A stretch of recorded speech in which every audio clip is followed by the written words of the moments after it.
Welcome to the last lesson, lesson 14. We're going to be looking at image segmentation today, amongst other things. But before we do, a bit of show and tell from last week.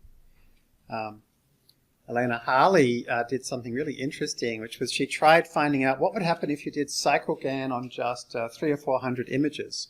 And I really like these projects where people just go to Google image search, using the API or one of the libraries out there. Some of our students have created some very good libraries for interacting with Google Images API.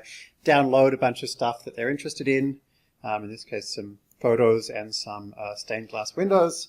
And with 300 or 400 photos of that, she trained a model. She trained actually a few different models. This is what I particularly liked. And as you can see, with quite a small number of images, she gets some very nice stained glass effects.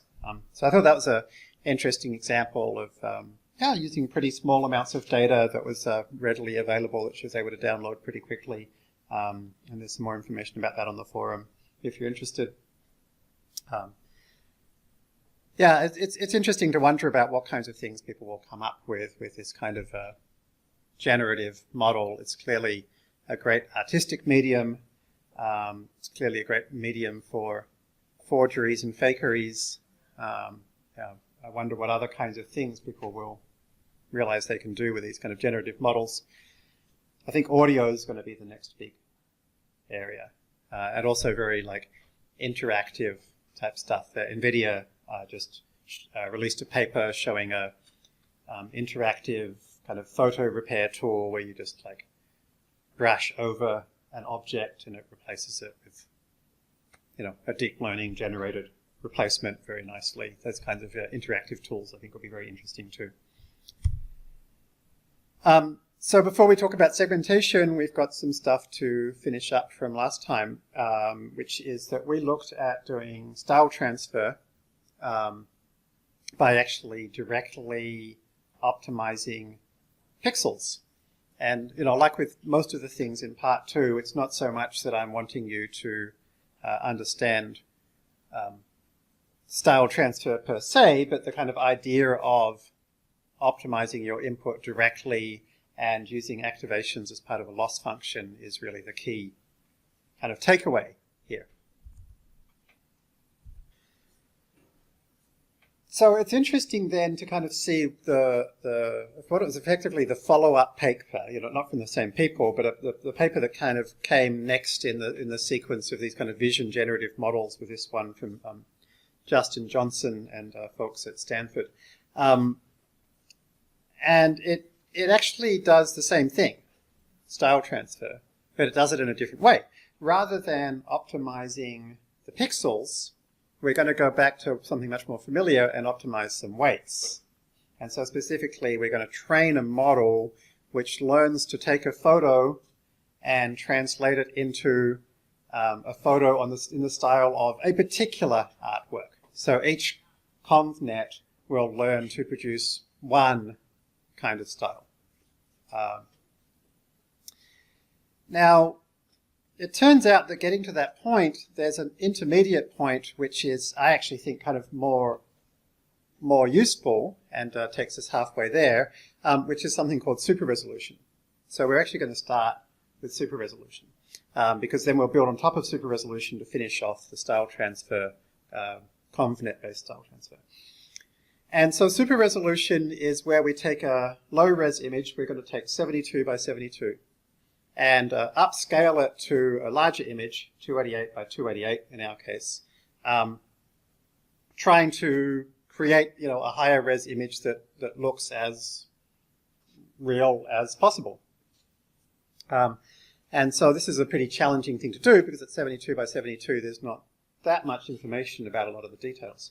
And the cool thing is that we're going to do it in a way, as we tend to do with vision models, which is not tied to the input size. So you could totally then take this model and apply it to a 288 by 288 image and get something that's 4 times bigger on each side, so 16 times bigger than that.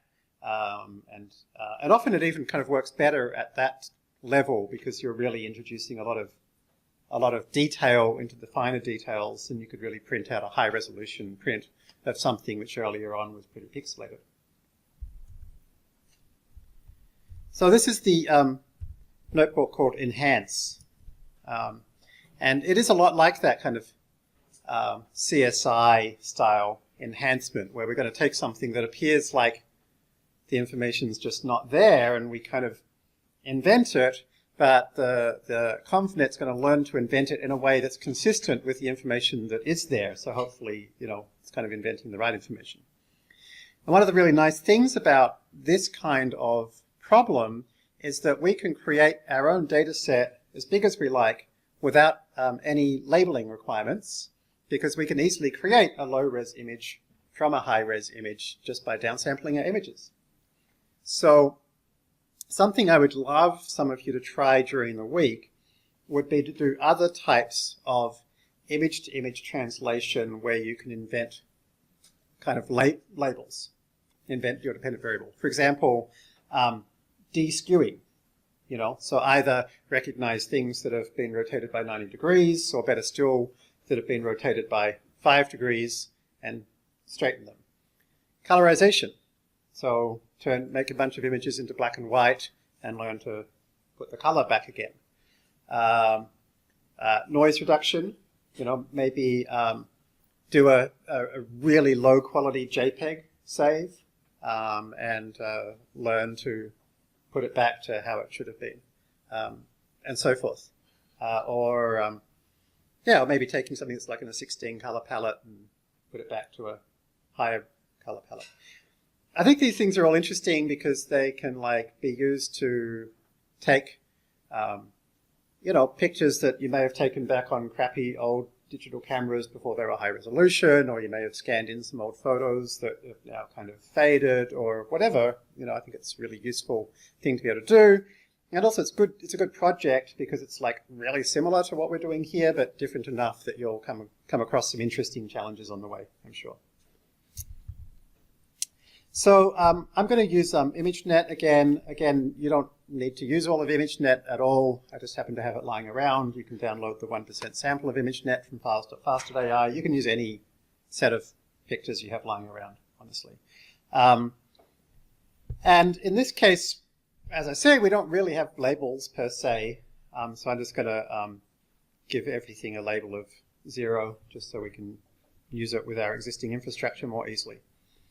Now, because I'm, in this case, pointing at a folder that contains all of ImageNet, I certainly don't want to wait for all of ImageNet to finish to run an epoch. So here I'm just, most of the time I would keep percent to 1 or 2%, and then I just generate a bunch of random numbers, and then I just grab those, keep those which are less than 0.02, and so that lets me quickly subsample my rows. All right, so we're going to use VGG16.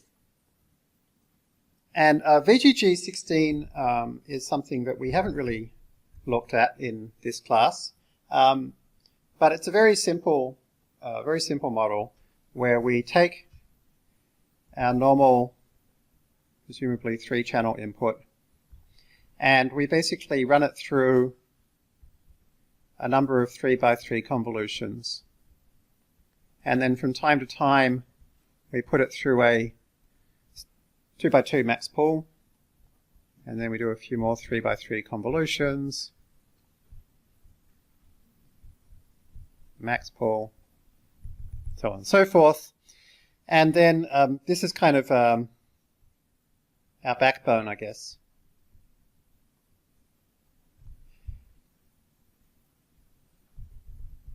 And then we don't do an average pooling layer, an adaptive average pooling layer. After a few of these, we end up with this, 7x7 grid as usual. I think it's about 7x7 by 512, something like that. And so rather than average pooling, we do something different, which is we flatten the whole thing. So that spits out a very long vector of activations of size 7 times 7 times 512, if memory serves correctly. And then that gets fed into two fully connected layers, each one of which has 4096 activations, and then one more fully connected layer which has however many classes. So if you think about it, the weight matrix here is huge. It's, 7 by 7 by 512 by 4096. And it's because of that weight matrix, really, that VGG went out of favor pretty quickly, because it takes a lot of memory and takes a lot of computation, and it's really slow. And there's a lot of redundant stuff going on here, because really those 512 activations are not that specific to which of those 7 by 7 grid cells they're in, right? But when you have this entire weight matrix here of every possible combination, it treats all of them uniquely, right? And so that can also lead to generalization problems, because there's just a lot of weights and so forth. My view is that there's, that the approach that's used in every modern network, which is here we do an adaptive average pooling. In Keras, that would be known as a global average pooling. Or in fast.ai, we generally do a concat, adaptive concat pooling, which spits it straight down to a 512 long activation. I think that's throwing away too much geometry. So to me, probably the correct answer is somewhere in between, and would involve some kind of factored convolution or some kind of tensor decomposition, which, maybe some of us can think about in the coming months. So for now, anyway, we've gone from one extreme, which is the adaptive average pooling, to the other extreme, which is this huge flattened, fully connected layer. So a couple of things which are interesting about VGG that make it still useful today. The first one is that there's more interesting layers going on here with most modern networks, including the ResNet family. The very first layer generally is a 7 by 7 conv or something similar, which means and that's stride 2, right? Which means we throw away half the grid size straight away. And so there's little opportunity to use the fine detail, because we never do any computation with it. And so that's a bit of a problem for things like segmentation or super resolution models, because the fine detail matters, right? We actually want to restore it.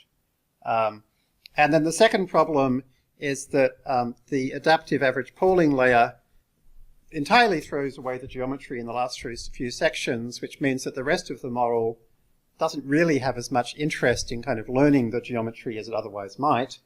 And so therefore, for things which are dependent on position, any kind of localization-based approach to anything that requires generative modeling is going to be less effective. So one of the things I'm hoping you're hearing as I describe this is that probably none of the existing architectures are actually ideal. We can invent a new one. And actually, I just tried inventing a new one over the week, which was to take the VGG head and attach it to a ResNet backbone.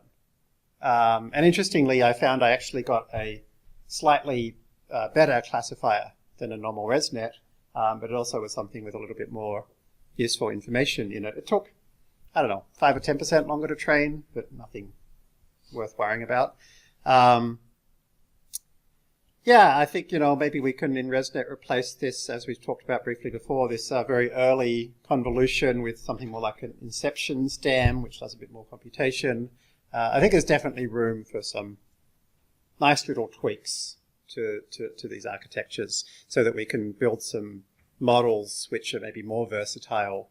At the moment, people tend to build architectures that just do one thing. They don't really think, what am I throwing away in terms of opportunity, because that's how publishing works. You publish like, I've got the state of the art in this one thing, rather than I've created something that's good at lots of things. So for these reasons, we're going to use VGG today, even though it's ancient and it's missing lots of great stuff. One thing we are going to do, though, is use a slightly more modern version, which is a version of VGG where batch norm has been added after all the convolutions. And so in fast.ai, actually, when you ask for a VGG network, you always get the batch norm one because that's basically always what you want. So this is actually VGG with batch norm. There's a 16 and a 19. The 19 is way bigger and heavier and isn't really any better. So no one really uses it. Okay, so we're going to go from 72 by 72. LR is low resolution input. Size low resolution. We're going to initially scale it up by times 2 with a batch size of 64 to get a 2 times 72, so 1 by 44 by 144 output. So that's going to be our stage 1. We'll create our own data set for this, and the data set, it's very worthwhile looking inside the fastai.dataset module and seeing what's there, because just about anything you'd want, we probably have something that's almost what you want. So in this case, I want a data set where my X's are images and my Y's are also images. So there's already a files data set we can inherit from where the X's are images. And then I just inherit from that, and I just copied and pasted the get X and turned that into get Y. So it just opens an image. So now I've got something where the X is an image and the Y is an image. And in both cases, what we're passing in is an array of file names. I'm going to do some data augmentation. Obviously, with all of ImageNet, we don't really need it, but this is mainly here for anybody who's using smaller data sets to make the most of it. Random dihedral is referring to every possible 90-degree rotation plus optional left-right flipping, so the dihedral group of 8 symmetries. Normally we don't use this transformation for ImageNet pictures because you don't normally flip dogs upside down. But in this case, we're not trying to classify whether it's a dog or a cat. We're just trying to keep the general structure of it. So actually, every possible flip is a reasonably sensible thing to do for this problem. So create a validation set in the usual way. And you can see I'm kind of using a few more slightly lower level functions. Generally speaking, I just copy and paste them out of the fast.ai source code to find the bits I want.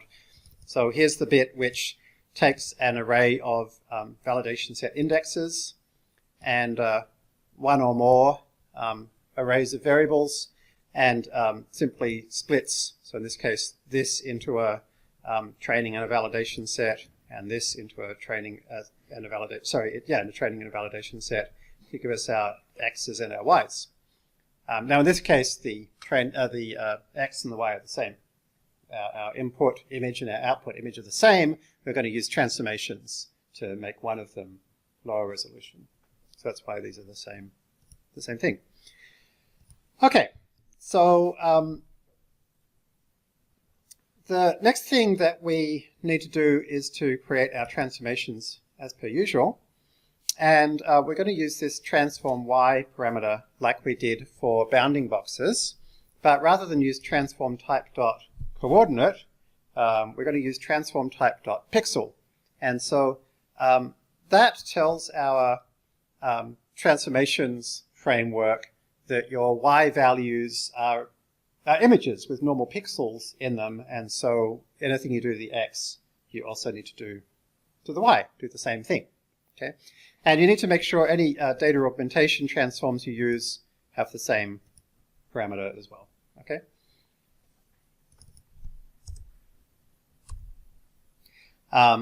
So you can see the possible transform types. You've got classification, which we're about to use for segmentation in the second half of today, coordinates, no transformation at all, or pixel. All right, so once we've got a dataset class and some X and Y training and validation sets, there's a handy little method called getDatasets, which basically runs that constructor over all the different things that you have to return all the data sets that you need in exactly the right format to pass to a model data constructor, in this case the image data constructor. So we're kind of going back under the covers of fast.ai a little bit and building it up from scratch. And in the next few weeks this will all be wrapped up and refactored into something that you can do in a single step in fast.ai, but the point of this class is to learn, a bit about going under the covers.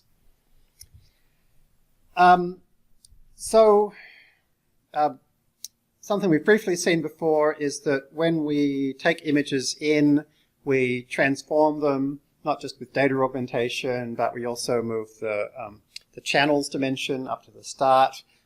We subtract the mean, divide by the standard deviation, whatever. So if we want to be able to display those pictures that have come out of our data sets or data loaders, we need to denormalize them. And so the model data objects data set has a denorm function that knows how to do that. So I'm just going to give that a short name for convenience. So now I'm going to create a function that can show an image from a data set. And if you pass in something saying this is a normalized image, then we'll denorm it. Okay, so we can go ahead and have a look at that. You'll see here we've passed in size low res as our size for the transforms, and size high res as, this is something new, the size y parameter. Okay, so the two bits are going to get different sizes. And so here you can see the two different resolutions of our x and our y for a whole bunch of fish. Okay.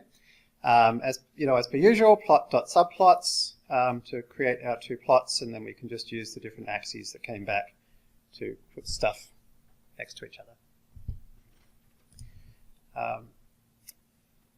So we can then have a look at a few different versions of the data transformation, and there you can see them being flipped in all different directions. Okay, so let's create our model. So we're going to have an image coming in, small image coming in, and we want to have a big image coming out. Okay, and so we need to do some computation between those two to calculate what the big image would look like. And so essentially there's kind of two ways of doing that computation. We could first of all do some upsampling, and then do a few stride 1 kind of layers to do lots of computation. Or we could first do lots of stride 1 layers to do all the computation, and then at the end do some upsampling. We're going to pick the second approach because we want to do lots of computation on something smaller because it's much faster to do it that way. And also, like all that computation, we get to kind of leverage during the upsampling process. So upsampling, we know a couple of possible ways to do that. We can use transposed or fractionally strided convolutions, or we can use nearest neighbor upsampling followed by a 1-by-1 conv. And then in the kind of do lots of computation section, we could just have a whole bunch of 3-by-3 convs, right? But in this case particular, it seems likely that ResNet blocks are going to be better because really the output and the input are very, very similar, right? So we really want a kind of a flow-through path that allows as little fussing around as possible, except kind of the minimal amount necessary to do our super resolution. And so if we use ResNet blocks, then they have an identity path already, right? So like you could imagine the most simple version where it does like a, bilinear sampling kind of approach or something. It could basically just go through identity blocks all the way through, and then in the upsampling blocks, just learn to take the averages of the inputs and get something that's like not too terrible. So that's what we're going to do. We're going to create something with 5 ResNet blocks, and then for each 2x scale up we have to do, we'll have 1 upsampling block. So they're all going to consist of, obviously, as per usual, convolution layers, possibly with activation functions after many of them. So I kind of like to put my standard convolution block into a function so I can refactor it more easily. as per usual, I just won't worry about passing in padding and just calculate it directly as kernel size over 2. So one interesting thing about our little conv block here is that there's no batch norm, which is pretty unusual for ResNet type models. And the reason there's no batch norm is because I'm stealing ideas from this fantastic recent paper which actually won a recent competition in super resolution performance. And to see how good this paper is, here's kind of a previous state of the art. There's SR ResNet, right? And what they've done here is they've zoomed way in to an upsampled kind of net or fence, right? This is the original. And you can see in the kind of previous best approach, there's a whole lot of distortion and blurring going on, right? Whereas in their approach, it's nearly perfect, right? So like it was a really big step up, this paper. They call their model EDSR, Enhanced Deep Residual Networks. And they did 2 things differently to the kind of previous standard approaches. One was to take the ResNet blocks, this is a regular ResNet block, and throw away the batch norm. So why would they throw away the batch norm? Well, the reason they would throw away the batch norm is because batch norm changes stuff. And we want a nice straight through path that doesn't change stuff. Okay? So the idea basically here is like, hey, if you don't want to fiddle with the input more than you have to, then don't force it to have to calculate things like batch norm parameters. So throw away the batch norm. And the second trick we'll see shortly. All right, so here's a conv with no batch norm. And so then we're going to create a residual block containing, as per usual, 2 convolutions. And as you see in their approach, they don't even have a ReLU after their second conv. Okay, so that's why I've only got activation on the first one.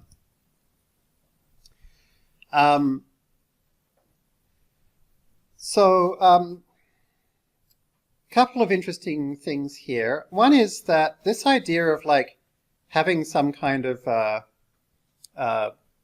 main ResNet path like conv ReLU conv, and then turning that into a ReLU block by adding it back to the identity. It's something we do so often. I kind of factored it out into a tiny little module called res sequential, which simply takes a bunch of layers that you want to put into your residual path, turns that into a sequential model, runs it, and then adds it back to the input.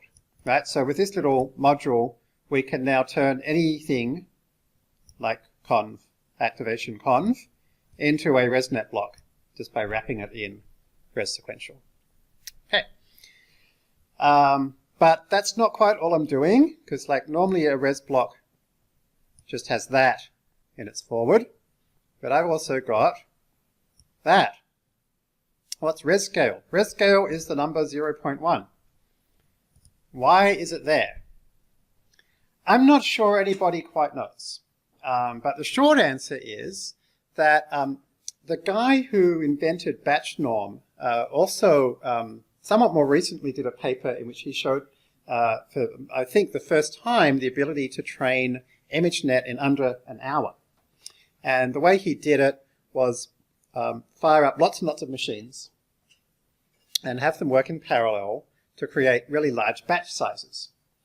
Now generally when you increase the batch size by order n, you also increase the learning rate by order n to go with it. So generally very large batch size training means very high learning rate training as well. And he found that with these very large batch sizes of like 8,000 plus, or even up to 32,000, that at the start of training, his activations would basically go straight to infinity. And a lot of other people have found that. We actually found that when we were competing in Dawn Bench, both on the SciFar and the ImageNet competitions, that we really struggled to make the most of even the 8 GPUs that we were trying to take advantage of because of these kind of challenges with these larger batch sizes and taking advantage of them. So something that Christian found, this researcher, was that if he, in the ResNet blocks, if he multiplied them by some number smaller than 1, something like 0.1 or 0.2, it really helped stabilize training at the start. And that's kind of weird because like mathematically it's kind of identical, right? Because obviously whatever I'm multiplying it by here, you know, I could just scale the weights by the opposite amount here and have the same number, right? So, but it's kind of like we're not dealing with abstract math, you know, we're dealing with like, you know, real optimization problems and different initializations and learning rates and whatever else. And so the problem of kind of weights disappearing off into infinity, I guess generally is really about the kind of the discrete and finite nature of computers in practice, partly. And so often, yeah, these kind of little tricks can make the difference, right? So in this case, we're just kind of toning things down, at least based on our initialization. And so there are probably other ways to do this.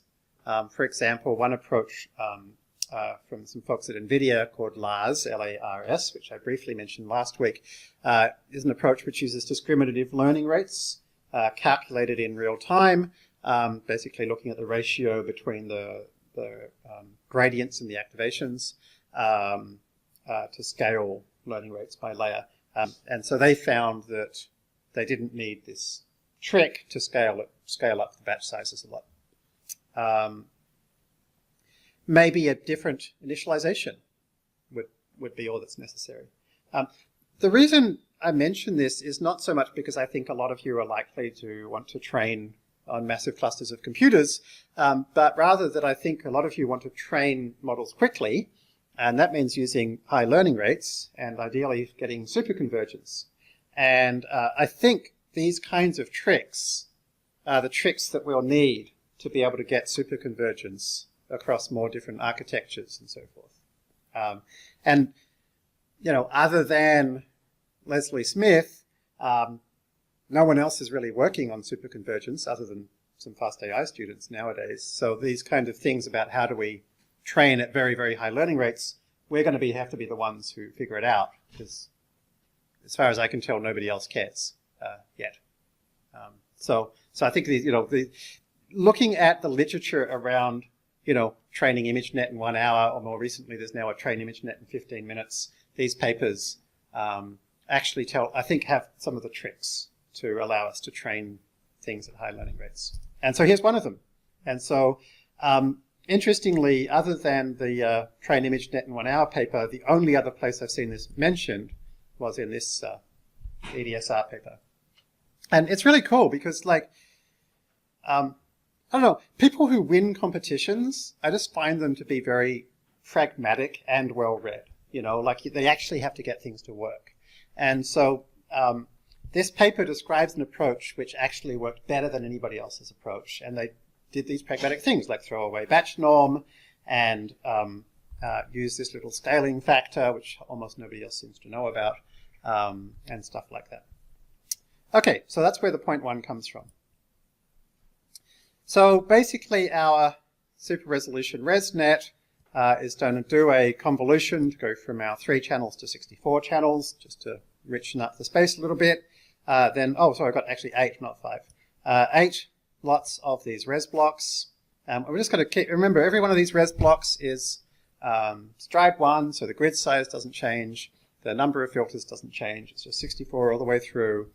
We'll do one more convolution, and then we'll do our upsampling by however much scale we asked for.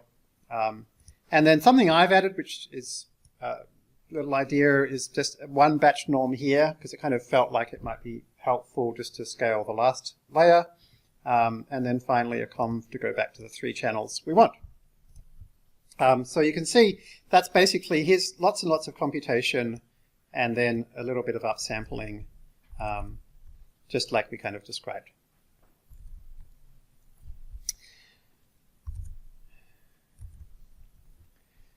So the only other piece here then is, and also just to mention, you know, as you can see, as I'm tending to do now, this whole thing is done by creating just a list of layers, and then at the end turning that into a sequential model, and so my forward function is as simple as can be.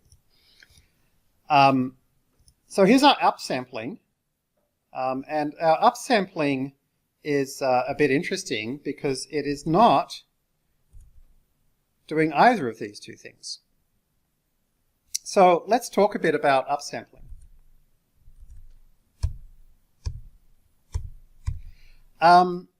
Here's a picture from the paper, not from the competition-winning paper, but from this original paper. And so they're saying, hey, our approach is so much better, but look at their approach. It's got goddamn artifacts in it. Right? These just pop up everywhere, don't they? And so one of the reasons for this is that they use transposed convolutions, and we all know don't use transposed convolutions. Right? So here are transposed convolutions. This is from this fantastic convolutional arithmetic paper that was shown also in the Theano docs. If we're going from, the blue is the original image, so a 3x3 image up to a 5x5 image, right? Or it'd be 6x6 if we added a layer of padding. Then all a transposed convolution does is it uses a regular 3x3 conv, but it sticks white, 0 pixels between every pair of pixels. Right? So that makes the input image bigger, and when we run this convolution over it, it therefore gives us a larger output. Right? But I mean, that's obviously stupid, because when we get here, for example, of the 9 pixels coming in, 8 of them are 0. So like we're just wasting a whole lot of computation. And then on the other hand, if we're slightly off over here, then 4 of our 9 are non-zero. But yet we only have one filter, like one kernel to use, so it can't like change depending on how many zeros are coming in. So it has to kind of be suitable for both. And that's just not possible. Right? So we end up with these artifacts. So one approach we've learned to make it a bit better is to not put white things here, but instead to copy this pixel's value to each of these 3 locations. Right? So that's just a nearest neighbor upsampling. That's certainly a bit better, right? But it's still pretty crappy, because now still when we get to these 9 here, 4 of them are exactly the same number. Right? And when we move across one, then now we've got, a different situation entirely, right? And so depending on where we are, so in particular if we're here, there's going to be a lot less repetition. So again, we have this problem where there's like wasted computation and too much structure in the data, and it's going to lead to artifacts again. So upsampling is better than transposed convolutions. It's better to copy them rather than replace them with zeros, but it's still not quite good enough. So instead,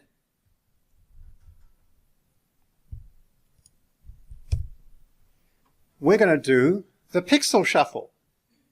So the pixel shuffle is an operation in this sub-pixel convolutional neural network. And it's a little bit mind-bending, but it's kind of fascinating. And so we start with our input, we go through some convolutions to create some feature maps for a while, until eventually we get to layer we get to this layer I-1, which has n I-1 feature maps. We're going to do another 3x3 conv, and our goal here is to go from a 7x7 grid cell, we're going to go a 3x3 upscaling, so we're going to go up to a 21x21 grid cell. So what's another way we could do that? To make it simpler, let's just pick one face, just one filter. So we'll just take the topmost filter and just do a convolution over that just to see what happens. And what we're going to do is we're going to use a convolution where the kernel size is the number of filters is 9 times bigger than we, strictly speaking, need. So if we needed 64 filters, we're actually going to do 64 times 9 filters. Why is that? Right? And so here R is the scale factor, so 3. Right? So R squared, 3 squared is 9. So here are the 9 filters to cover one of these input layers, one of these input slices. Well, what we can do is we started with 7x7 and we turned it into 7x7x9. Right? Well, the output that we want is equal to 7 times 3 by 7 times 3. So in other words, there's an equal number of pixels here, or activations here, as there are activations here. So we can literally reshuffle these 7 by 7 by 9 activations to create this 7 by 3 by 7 by 3 map. And so what we're going to do is we're going to take one little kind of tube here, or the top left hand of each grid, and we're going to put the purple one up in the top left, and then the blue one to the right, and then the light blue one to the right of that, and then the slightly darker blue one in the middle of the far left, the green one in the middle, and so forth. So each of these 9 cells in the top left are going to end up in this little 3 by 3 section of our grid. And then we're going to take, 2, 1, and take all of those 9 and move them to these 3 by 3 part of the grid, and so on and so forth, right? And so we're going to end up having every one of these 7 by 7 by 9 activations inside this 7 by 3 by 7 by 3 image. So the first thing to realize is, yes, of course this works under some definition of works, because we have a learnable convolution here, and it's going to get some gradients, which is going to do the best job it can of filling in the correct activations such that this output is the thing we want. Right? So the first step is to realize there's nothing particularly magical here. We can create any architecture we like. We can move things around anyhow we want to, and our weights in the convolution will do their best to do what we asked. The real question is it a good idea? Is this an easier thing for it to do, and a more flexible thing for it to do than the transposed convolution or the upsampling followed by 1 conv? And the short answer is, yes, it is. Right? And the reason it's better, in short, is that the convolution here is happening in the low resolution 7 by 7 space, which is quite efficient.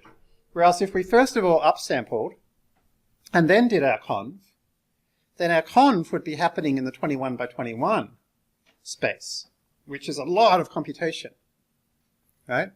And furthermore, as we discussed, there's a lot of replication and redundancy in the nearest neighbor upsampled version. So they actually show in this paper, in fact, I think they have a follow-up technical note where they kind of provide some more mathematical details as to exactly what work is being done and show that the work really is more efficient this way. Okay. So that's what we're going to do.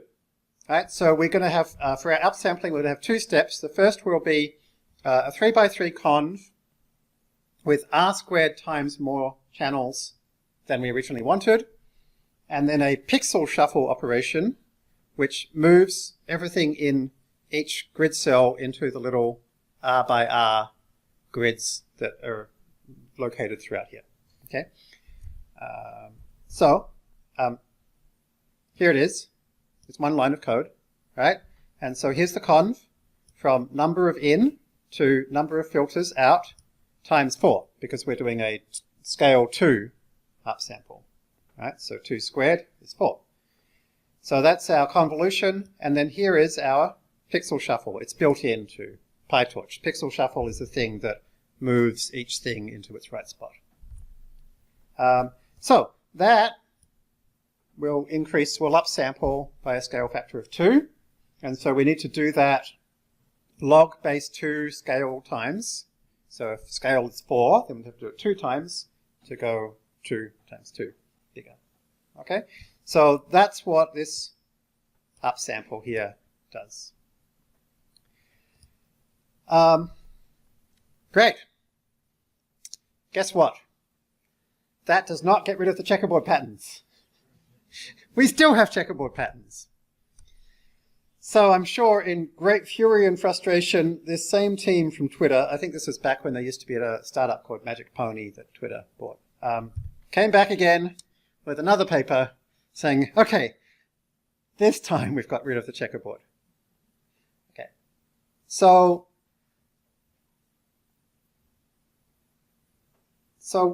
why do we still have, as you can see here, we still have a checkerboard, right?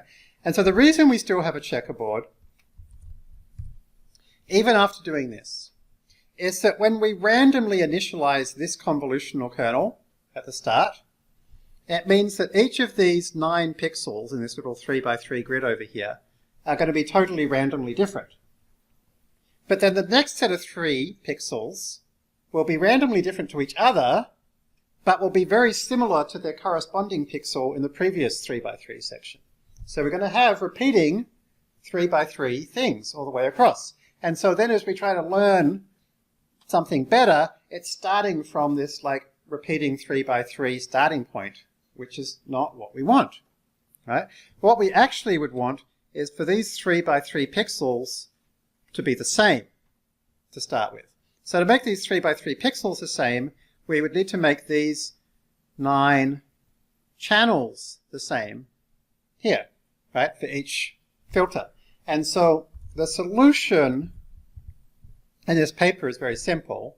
It's that when we initialize this convolution at the start, when we randomly initialize it, we don't totally randomly initialize it. We randomly initialize one of the R² sets of channels, and then we copy that to the other R². So they're all the same. And that way, initially, each of these 3x3s will be the same. And so that is called ICNR. Okay, and that's what we're going to use in a moment.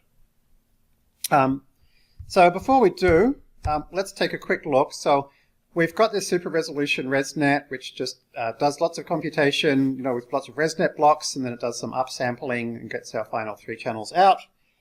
And then to make life faster, we're going to run this in parallel. One reason we want to run it in parallel is because Gerardo told us that he has 6 GPUs, and this is what his computer looks like right now.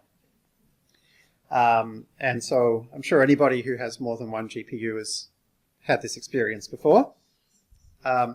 So how do we get these men working together? All you need to do is to take your Pytorch module and wrap it with nn.dataparallel. Okay? And once you've done that, it copies it to each of your GPUs and will automatically run it in parallel. It scales pretty well to 2 GPUs, okay to 3 GPUs, better than nothing to 4 GPUs, and beyond that, performance starts to go backwards. By default, it'll copy it to all of your GPUs. You can add an array of GPUs otherwise if you want to avoid getting in trouble. For example, I have to share our box with Unet, and if I didn't put this here, then she would be yelling at me right now, or maybe, boycotting my class. So this is how you avoid getting into trouble with Unet. So one thing to be aware of here is that once you do this, it actually modifies your module. So if you now print out your module, let's say previously it was just an nn.sequential, now you'll find it's an nn.sequential embedded inside a module called module, right? And so in other words, if you save something which you had nn.dataparalleled and then try to load it back into something that you hadn't nn.dataparalleled, it'll say it doesn't match up because one of them is embedded inside this module attribute and the other one isn't. It may also depend even on which GPU IDs you had it copied to. So 2 possible solutions. One is don't save the module M, but instead save the module attribute m.module, because that's actually the non-data parallel bit. Or always put it on the same GPU IDs and use data parallel and load and save that every time. That's what I was using.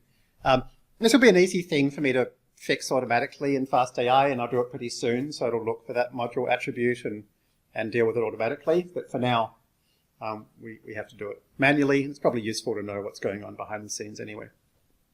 All right, so we've got our module. I find it'll run like 50 or 60% faster on a 1080 Ti. If you're running on Volta, it actually parallelizes a bit better. There are much faster ways to parallelize, but this is like a super easy way. All right, so we create our learner in the usual way. We could use MSE loss here. So that's just going to compare the pixels of the output to the pixels, that we expected. And we can run our learning rate finder, and we can train it for a while. And here's our input, and here's our output. And you can see that what we've managed to do is to train a very advanced residual convolutional network that's learnt to blur things. Why is that? Well, because it's what we asked for. We said to minimize MSE loss, right? And MSE loss between pixels, really the best way to do that is just average the pixels, i.e. to blur it. So that's why pixel loss is no good. So we want to use our perceptual loss. So let's try perceptual loss, right? So with perceptual loss, we're basically going to take our VGG network, and just like we did last week, we're going to find the block index just before we get a max pool.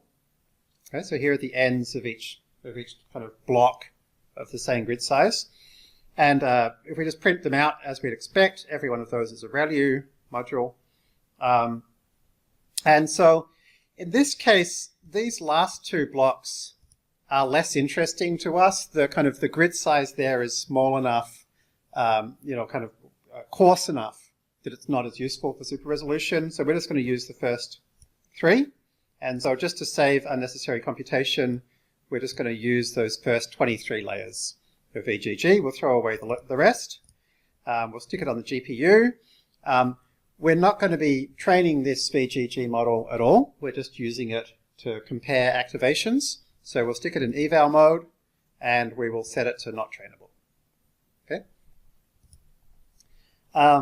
Just like last week, we'll use a save features class to do a forward hook, which saves the output activations at each of those layers. And so now we've got everything we need to create our perceptual loss, or as I call it here, feature loss class. Right? And so we're going to pass in a list of layer IDs, the layers where we want the content loss to be calculated, an array of weights, or a list of weights for each of those layers. So we can just go through each of those layer IDs and create an object which is going to store, which is got the hook function, forward hook function to store the activations. And so in our forward, then, we can just go ahead and call the forward pass of our model with the target. So the target is the high-res image we're trying to create. Right? And so the reason we do that is because that's going to then call that hook function and store in self.saveFeatures the activations we want. Right? Now we're going to need to do that for our convnet output as well. Right? So we need to clone these, because otherwise the convnet output is going to go ahead and just clobber what we already had.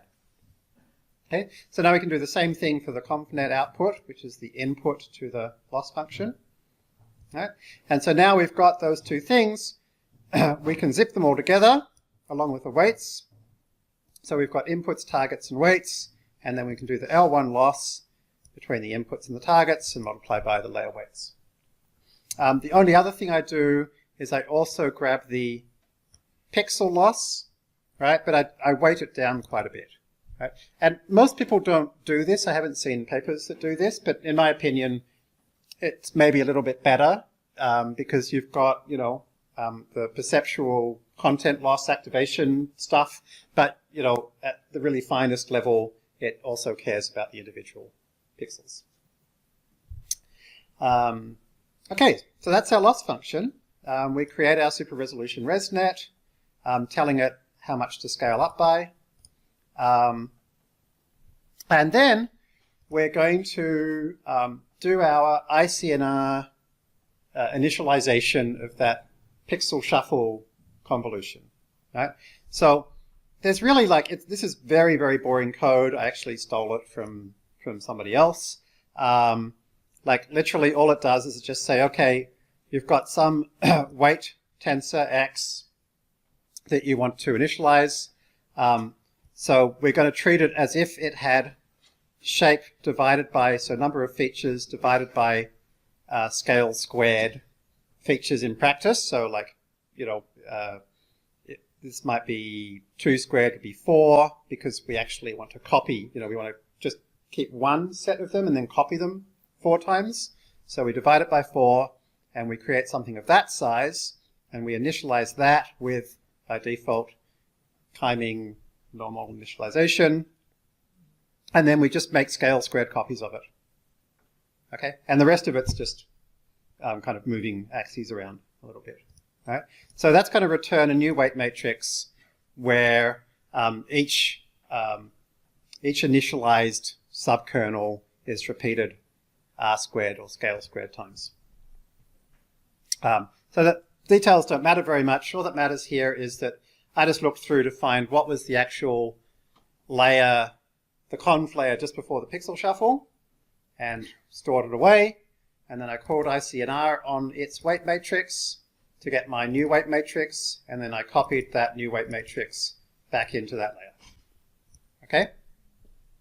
So, as you can see, I went to quite a lot of trouble in this exercise to really try to implement all the best practices, right? And I kind of tend to do things a bit one extreme or the other. I show you like a really hacky version that only slightly works, or I go to the nth degree to make it work really well, right? And so this is a version where I'm claiming that this is pretty much a state-of-the-art implementation. It's a competition-winning, or at least my re-implementation of a competition-winning approach. And the reason I'm doing that is because I think like this is one of those rare papers where they actually get a lot of the details right. And I kind of want you to get a feel of what does it feel like to get all the details right.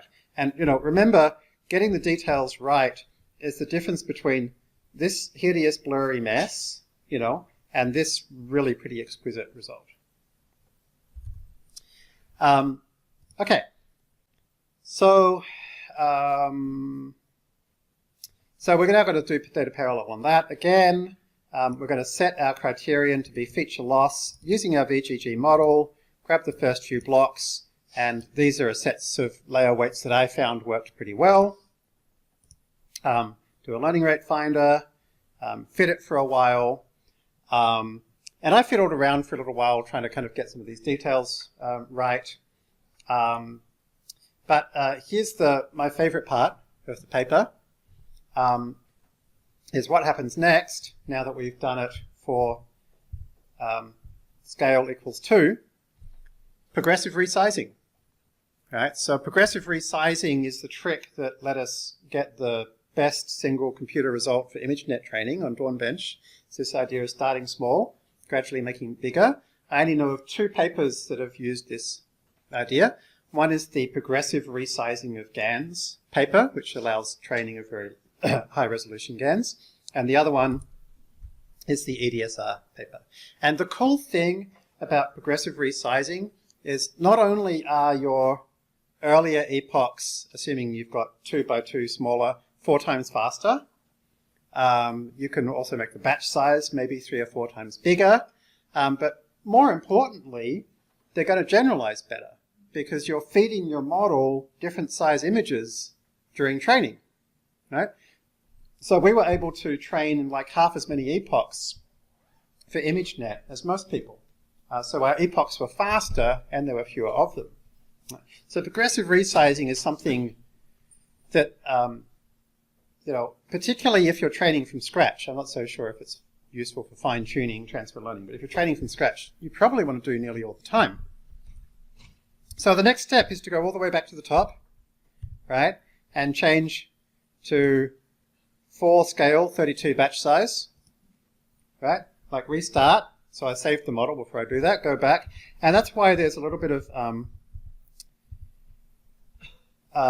fussing around in here with reloading. Because what I needed to do now is I needed to load my saved model back in, but there's a slight issue, which is I now have one more upsampling layer than I used to have.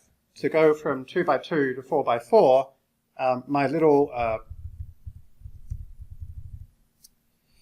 loop here is now looping through twice, not once, and therefore it's added an extra conv and an extra pixel shuffle.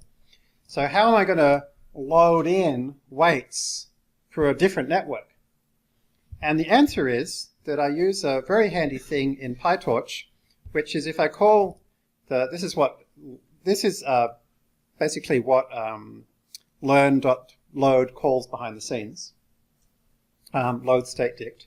If I pass this parameter strict equals false, if I pass in this parameter strict equals false, then it says, okay, if you can't fill in all of the layers, just fill in the layers you can. So after loading the model back in this way, we're going to end up with something where it's loaded in all the layers that it can, and that one conv layer that's new is going to be randomly initialized. Right? And so then I freeze all my layers, and then unfreeze that upsampling part, right? And then use ICNR on my newly added extra layer, right? And then I can go ahead and learn again. And so then the rest is the same. Right? So if you're trying to replicate this, don't just run this top to bottom. Okay, realize it involves a bit of jumping around. Okay. And yeah, the longer you train, the better it gets. I ended up training it for about 10 hours, but you'll still get very good results much more quickly if you're less patient. And so we can try it out, and here is the result. Here is my pixelated bird. And look here, it's like totally randomy pixels. And here's the upsampled version. It's like it's literally invented coloration. But it figured out what kind of bird it is, right? And it knows what these feathers are meant to look like. And so it has imagined a set of feathers which are compatible with these exact pixels, which is like genius. Like same here, right? There's no way you can tell what these blue dots are meant to represent. But if you know that this kind of bird has an array of feathers here, you know that's what they must be. Right? And then you can figure out where the feathers would have to be such that when they were pixelated, they would end up in these spots. Right? So it's like literally reverse engineered, like given its knowledge of this exact species of bird, how it would have to have looked to create this output. And so this is like so amazing. It also knows from all the kind of signs around it that this area here was almost certainly blurred out. So it's actually reconstructed blurred vegetation. And you know, if it hadn't have done all of those things, it wouldn't have got such a good loss function, right? Because in the end, it had to match, you know, the activations saying like, oh, there's a feather over here, and it's kind of fluffy looking, and it's, you know, in this direction, and all that.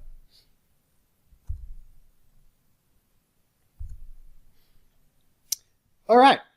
Well, that brings us to the end of super resolution. Don't forget to check out the Ask Jeremy Anything thread, and we will do some Ask Jeremy Anything after the break. Let's see you back here at 7:45.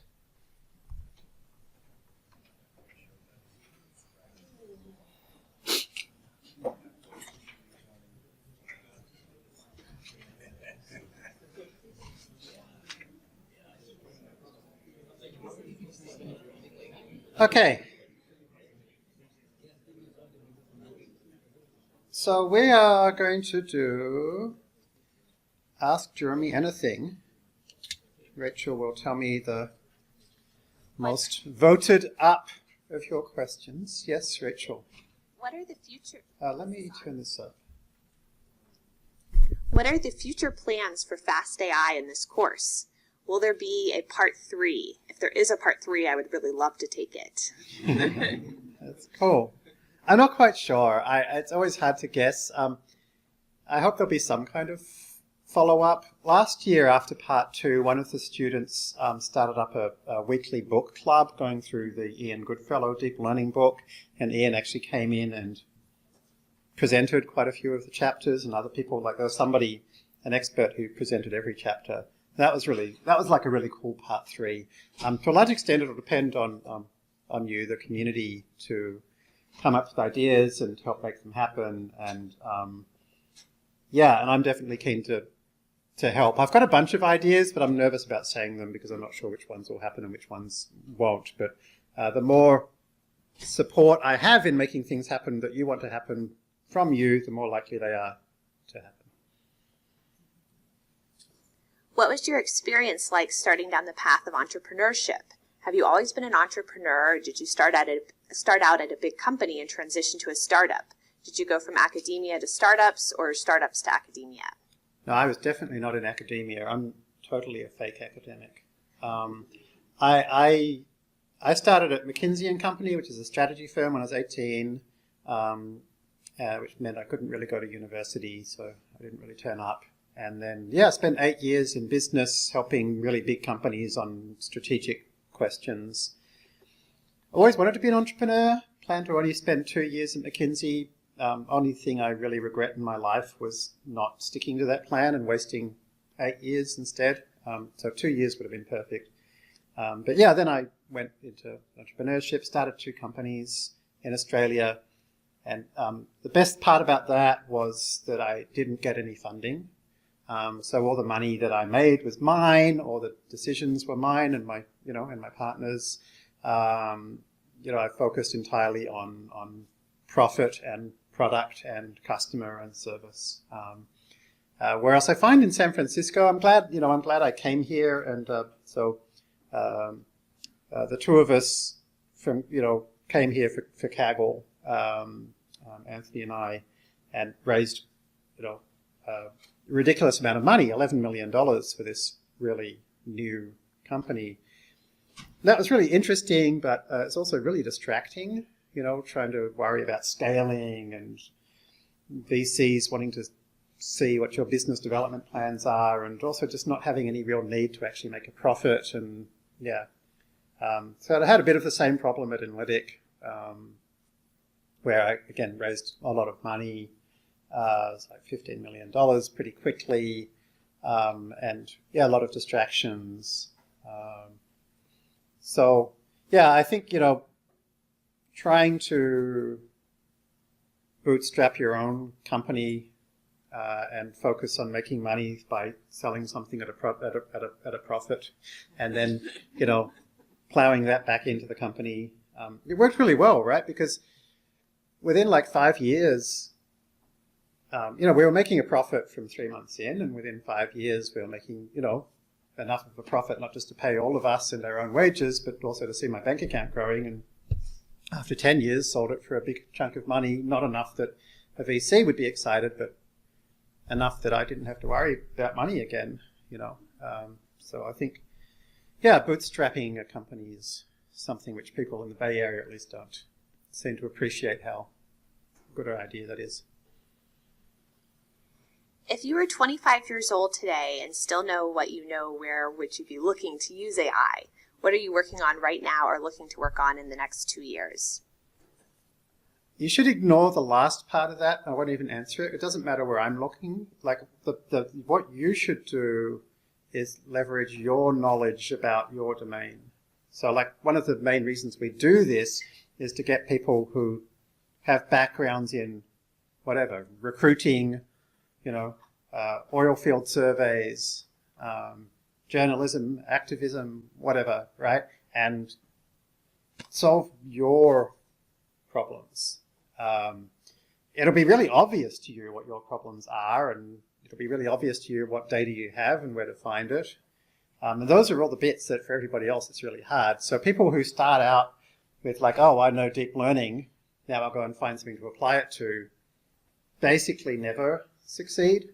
Whereas people who are like, oh, I've been spending 25 years doing specialized recruiting for legal firms, and I know that the key issue is this thing, and I know that this piece of data totally solves it, and so I'm just going to do that now, and I already know who to call to actually start selling it to. They're the ones who tend to win. So and if you've done nothing but like academic stuff, then it's more maybe about your hobbies and interests. So everybody has hobbies. The main thing I would say is please don't focus on building tools for data scientists to use or for software engineers to use, because every data scientist knows about the market of data scientists, whereas only you know about the market for, analyzing oil survey well logs, or, understanding audiology studies, or whatever it is that you do. Given what you've shown us about applying transfer learning from image recognition to NLP, there looks to be a lot of value in paying attention to all of the developments that happen across the whole machine learning field, and that if you were to focus in one area, you might miss out on some great advances in other concentrations. How do you stay aware of all the advancements across the field while still having time to dig in deep to your specific domains? Yeah, that's awesome. I mean, that's kind of the message of this course, or one of the key messages of this course, is like, lots of good work's being done in different places, and people are so specialized, most people don't know about it. Like, if I can get state-of-the-art results in NLP within 6 months of starting to look at NLP, then I think that says more about NLP than it does about me, frankly. It's kind of like the entrepreneurship thing. It's like you pick the areas that you see that you know about and kind of transfer stuff like, oh, we could use deep learning to solve this problem, or in this case, like we could use, this idea of computer vision to solve that problem. So things like transfer learning, I'm sure there's like 1,000 opportunities for you to do in other fields to do what Sebastian and I did in NLP with NLP classification.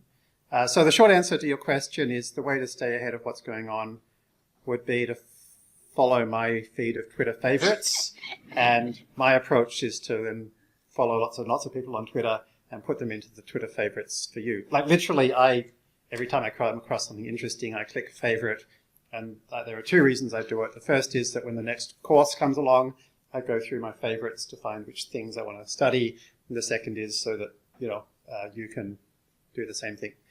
And then, which do you go deep into? It almost doesn't matter. Like, I find every time I look at something, it turns out to be super interesting and important. So just like pick something which is like,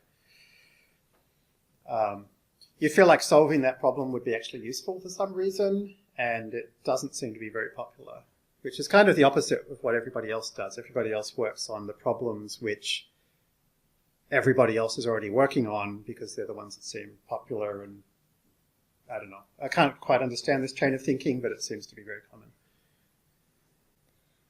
Is deep learning an overkill to use on tabular data? When is it better to use deep learning instead of machine learning on tabular data?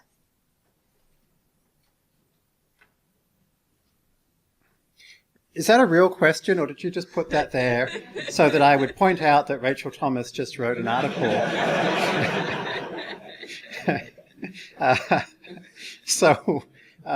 Yes, so Rachel's just written about this, and Rachel and I spent a long time talking about it, and the short answer is we think it's great to use deep learning on tabular data. Actually, of all the rich, complex, important, and interesting things that appear in Rachel's Twitter stream, covering everything from the genocide of the Rohingya through to the latest ethics violations in AI companies, the one by far that got the most attention and engagement from the community was her question about, is it called tabular data or structured data? So, ask computer people how to name things, and you'll get plenty of interest.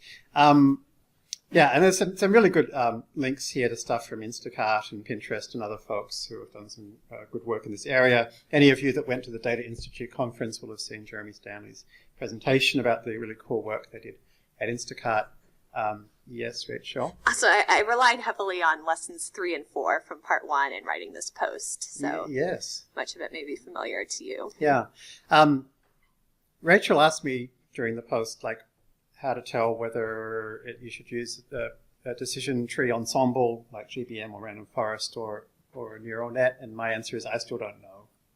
Nobody I'm aware of has done that research in any particularly meaningful way. So there's a question to be answered there. I guess my approach has been to try to make both of those things as accessible as possible through the fast.ai library, so you can try them both and see what works. That's what I do.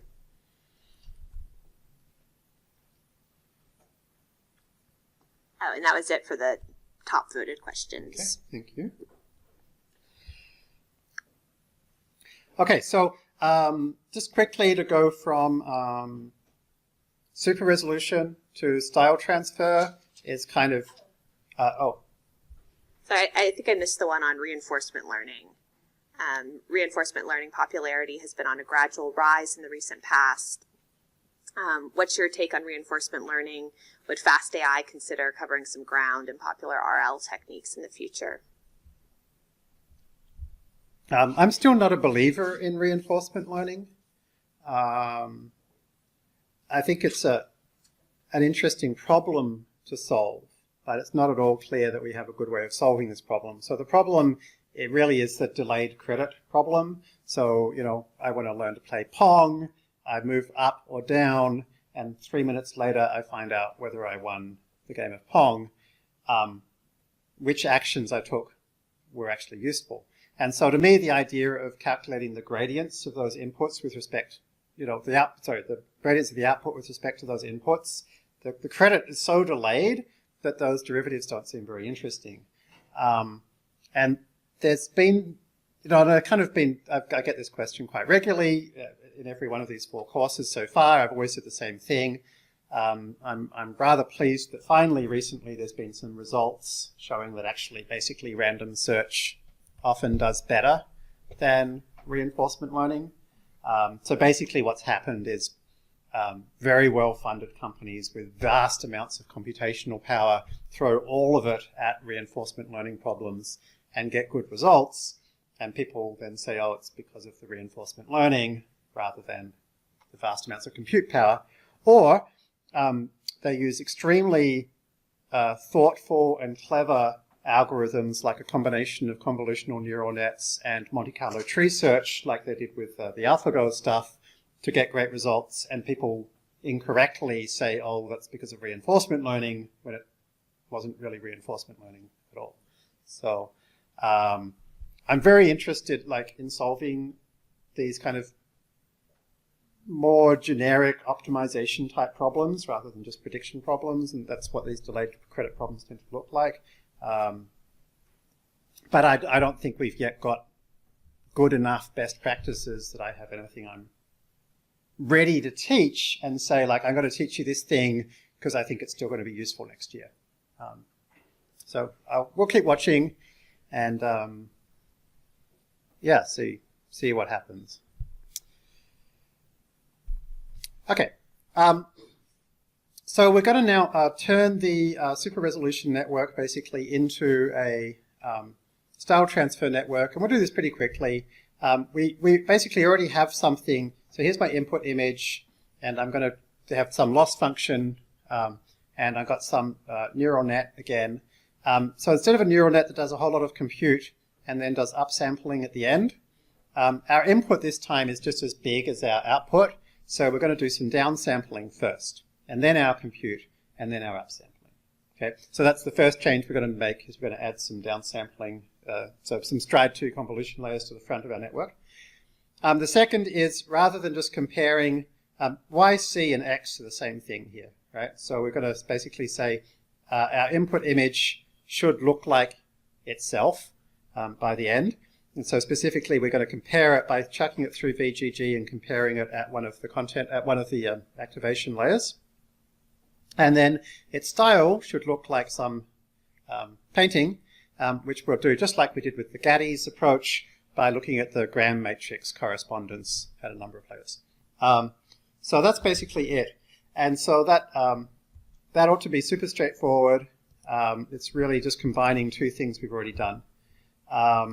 And so all this code at the start's identical, except we don't have high res and low res. We just have one size, 256. All this is the same. My model's the same.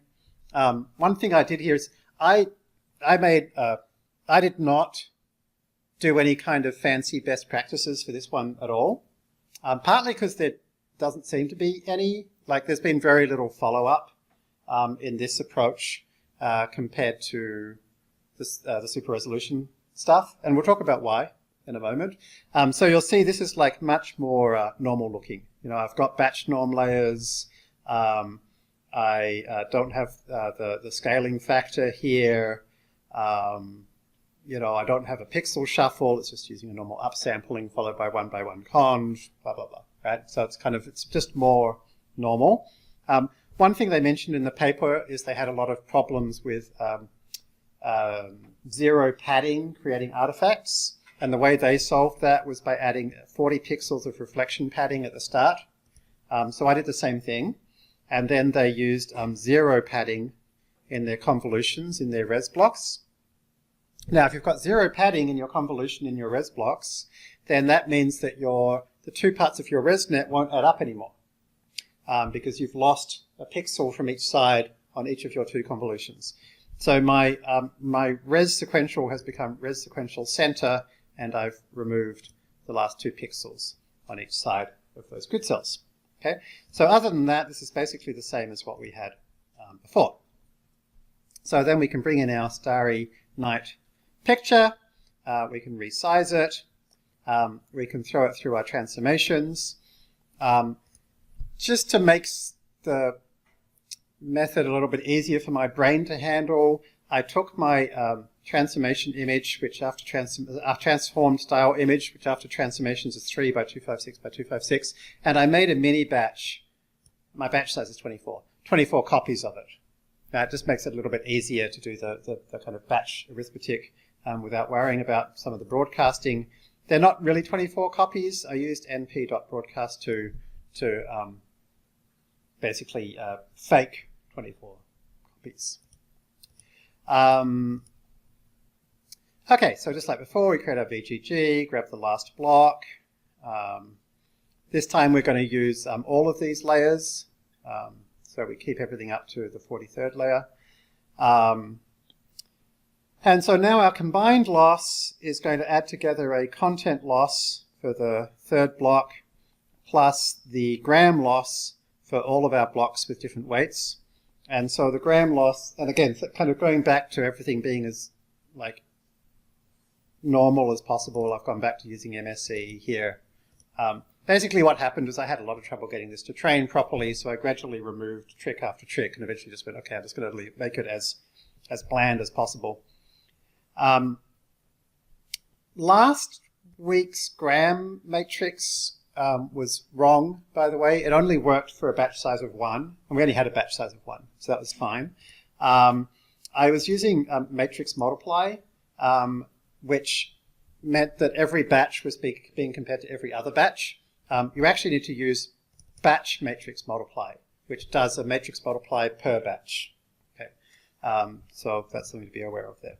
Okay, so I've got my gram matrices. I do my MSE loss between the gram matrices. I weight them by style weights. So I create that ResNet. So I create my style, my combined loss, passing in the VGG network, passing in the block IDs, passing in the transformed starry night image. And so you'll see at the very start here, I do a forward pass through my VGG model with that starry night image in order that I can save the features for it. Right? Now notice, it's really important now that I don't do any data augmentation because I've saved the style features for a particular, non-augmented version. And so if I augmented it, it might make some minor problems. But that's fine because I've got all of ImageNet to deal with. I don't really need to do data augmentation anyway. Okay, so I've got my loss function, and I can go ahead and fit. And there's really nothing clever here at all. At the end, I have my sum layers equals false, so I can see what each part looks like and see that they're reasonably balanced. And I can finally pop it out. So I mentioned that should be pretty easy, and yet it took me about 4 days because I just found this incredibly fiddly to actually get it to work. So like when I finally got up in the morning and I said to Rachel, guess what? it trained correctly. Rachel was like, I never thought that was going to happen. It just looked awful all the time. And it was really about getting the exact right mix of content loss versus style loss and the mix of the layers of the style loss. And the worst part was it takes a really long time to train the damn CNN.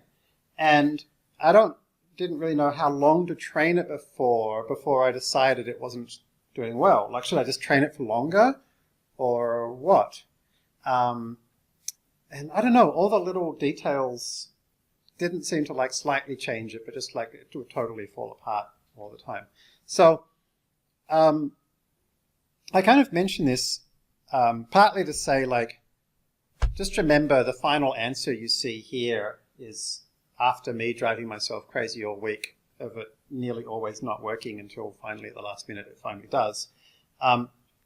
Even for things which just seem like they couldn't possibly be difficult because they're just combining two things we already have working. The other is like to be careful about how we interpret what authors claim.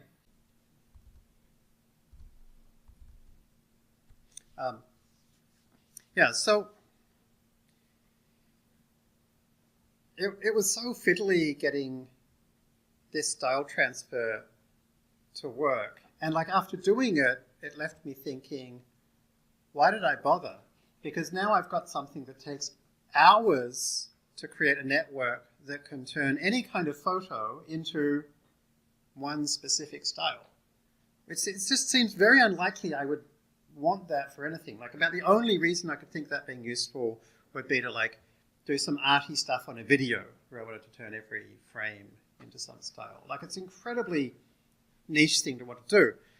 But, you know, when I looked at the paper, there are tables saying like, oh, we're 1,000 times faster than the Gaddy's approach, which is like, it's just such an obviously meaningless thing to say and such an incredibly kind of misleading thing to say because it ignores all the hours of training for each individual style. And I don't know, I find this frustrating because like groups like this Stanford group clearly know better or ought to know better, but still I guess the academic community kind of encourages people to make these ridiculously grand claims. And it also completely ignores this incredibly sensitive, fiddly training process. This paper was just so well accepted when it came out. You know, I remember everybody getting on Twitter and being like, wow, you know, these Stanford people have found this way of doing style transfer 1,000 times faster. And clearly, you know, all the people saying this were like all like top researchers in the field, but clearly like none of them actually understood it because nobody said, you know, I don't see why this is remotely useful, and also I tried it and it was incredibly fiddly to get it to work. And so it's not until like, what is this now, like 18 months later or something that I finally coming back to it and kind of thinking like, wait a minute, this is kind of stupid. And so this is the answer, I think, to the question of like, well, why haven't people done follow-ups on this to like create really amazing best practices and better approaches like with the super resolution part of the paper? And I think the answer is because it's dumb. So I think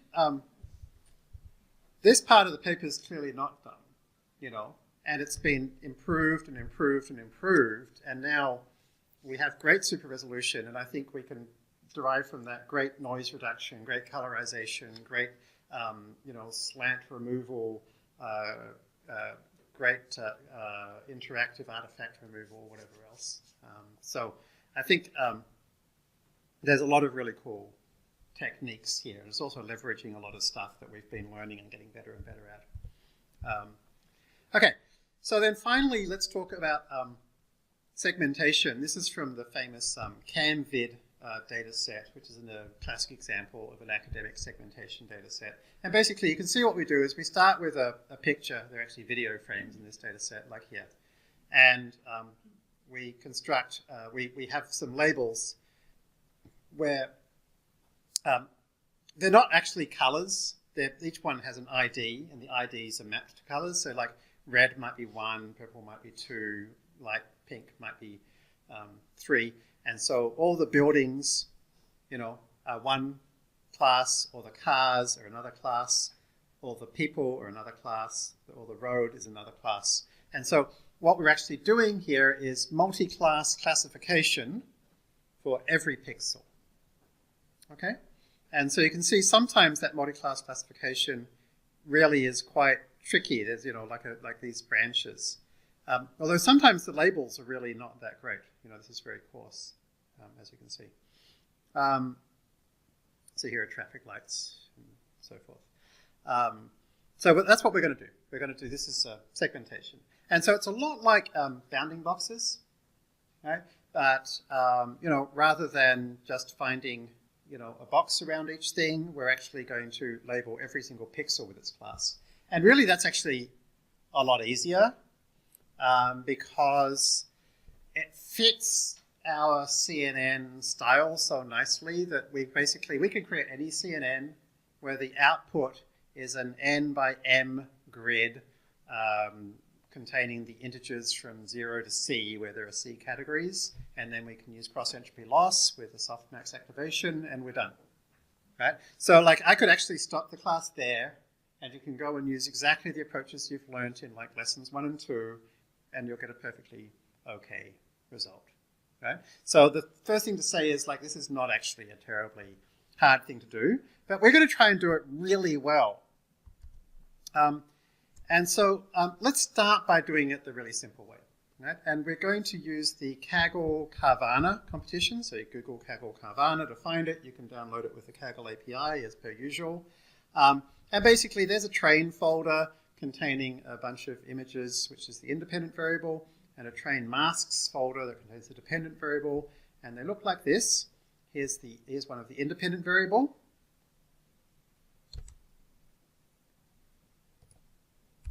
And here's one of the dependent variable. Okay. So in this case, just like cats and dogs, we're going simple. Rather than doing multi-class classification, we're going to do binary classification. But of course, multi-class is just the more general version, you know, categorical cross-entropy or binary cross-entropy. Okay. So there's no differences conceptually. So we've got, this is just, you know, zeros and ones, whereas this is a regular image. So in order to do this well, it would really help to know what cars look like, right? Because, you know, really what we just want to do is figure out this is a car and this is orientation, and then color, you know, put white pixels where we expect the car to be based on the picture and our understanding of what cars look like.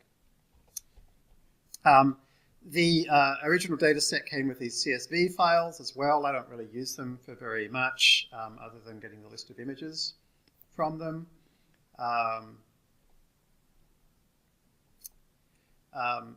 Each image after the car ID has a 0, 1, 0, 2, etc., of which I've printed out all 16 of them for one car. And as you can see, basically those numbers are the 16 orientations of one car. So there that is. I don't think anybody in this competition actually used this orientation information. I believe they all kept the cars' images, just treated them separately. These images are pretty big, like over 1,000 by 1,000 in size. And just opening the JPEGs and resizing them is slow. So I processed them all. Also, OpenCV can't handle GIF files, so I converted them. Yes, Rachel? The question, how would somebody get these masks for training initially? Mechanical Turk or something? Yeah. Yeah, just a lot of boring work. You know, probably some tools that help you with a bit of edge snapping and stuff so that the human can kind of do it roughly and then just fine-tune the bits it gets wrong. Yeah, these kinds of labels are expensive, you know, and so one of the things I really want to work on is deep learning enhanced interactive labeling tools, because, you know, that's clearly something that would help a lot of people. Yeah, so I've got a little section here that you can run if you want to. You probably want to, which converts the GIFs into PNGs. So just open it up with PIL and then save it as PNG, because OpenCV doesn't have GIF support. And as per usual for this kind of stuff, I do it with a thread pool so I can take advantage of parallel processing. And then also create a separate directory, train-128 and train masks 128, which contains the 128 by 128 resized versions of them. And this is the kind of stuff that keeps you sane if you do it early in the process. So anytime you get a new data set, seriously think about creating a smaller version to make life fast. Anytime you find yourself waiting on your computer, try and think of a way to create a smaller version.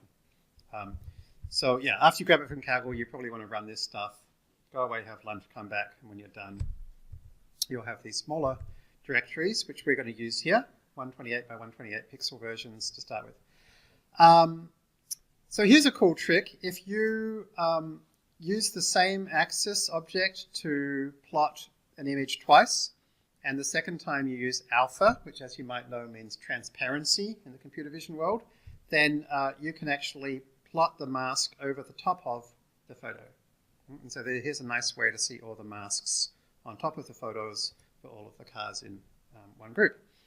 This is the same matched files data set we've seen twice already. This is all the same code we're used to. And here's something important though.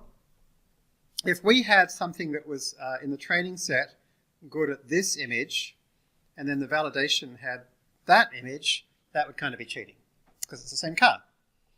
So we use a contiguous set of car IDs, and since each set is a set of 16, we make sure that's evenly divisible by 16. So we make sure that our validation set contains different car IDs to our training set. This is the kind of stuff which you've got to be careful of. On Kaggle, it's not so bad. You'll know about it because you'll submit your result and you'll get a very different result on your leaderboard compared to your validation set. But in the real world, you won't know until you put it in production and send your company bankrupt and lose your job. So you might want to think carefully about your validation set in that case. So here we're going to use transform type.classification. It's basically the same as transform type.pixel, but if you think about it, with the pixel version, if we rotate a little bit, then we probably want to average the pixels in between the two. But for classification, obviously we don't. We use nearest neighbor. So there's a slight difference there. Also for classification, lighting doesn't kick in, normalization doesn't kick in to the dependent variable.